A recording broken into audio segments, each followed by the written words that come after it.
শুভরাত্রি বন্ধুরা। আমরা কর্তাগিনী দুজন মিলে চলে গেছিলাম বনগাঁর বাগদা থানার অন্তর্গত মঙ্গলগঞ্জ নীলকুঠিতে।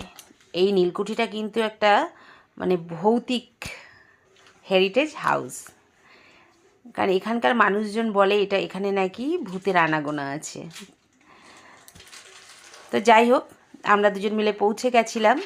বাড়ি থেকে বারাসাত থেকে 78 কিলোমিটার দূরে এই নীলকুঠিটা, আর বনগাঁ থেকে 25 কিলোমিটার দূরে। তো দেখো, এই ভাঙা নীলকুঠিটা রয়েছে, এখন ভগ্নাবশেষ অবস্থায় রয়েছে। একসময় এখানে কি হতো না বলো, কত মানুষের আনাগোনা ছিল ব্রিটিশ আমলে, তাই না? কত মানুষ অত্যাচারিত হয়েছে এই নীলকুঠিতে। এটা ছিল নীলকুঠির একটা অফিস।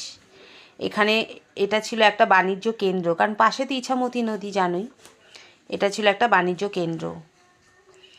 কত মানুষ কত অত্যাচারিত হয়েছে। আর এখানে কত ছিল তাবৎ তাবৎ সিংহর দরজা, ছিল কাছারি বাড়ি, ছিল ছাপাখানা, ছিল ব্রাহ্ম মিশন, সুপ্রাচীন বাণিজ্য বন্দর ছিল এটা। আর এখন এটা ভগ্নাবশেষ অবস্থায় দাঁড়িয়ে রয়েছে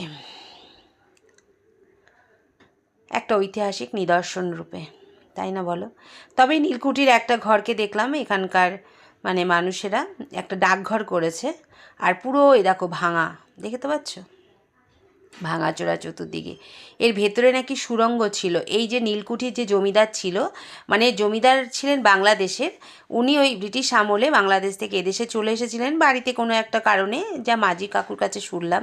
তো এখানে আশ্রয় নিয়েছিলেন এবং এখানে খাতা লেখার কাজ করতেন। এবং পরে উনি এই রাজত্বটা পেয়েছিলেন। যখন দেশ স্বাধীন হয়, যখন ব্রিটিশরা আমাদের দেশ ছেড়ে চলে যায়, তখন ওনাকে রাজত্বটা দিয়ে গেছিলো। 65 বিঘা জমির উপর ছিল এই নীলকুঠিটা। তো এই নীলকুঠি থেকে আরেকটা নাকি জমিদার বাড়ি ছিল, সেটার সুড়ঙ্গ পথ ছিল। এখনও সেই সুড়ঙ্গ পথটা আছে। এই যে এখান দিয়ে উঠেই সুড়ঙ্গ, এটা দোতলা যাওয়ার রাস্তা। সুড়ঙ্গটা বন্ধ করে দিয়েছে, কারণ ছেলে পেলে যায়, সেখানে সাপ টাপের ভয় আছে বলে আটকে দিয়েছে নাকি শুনলাম।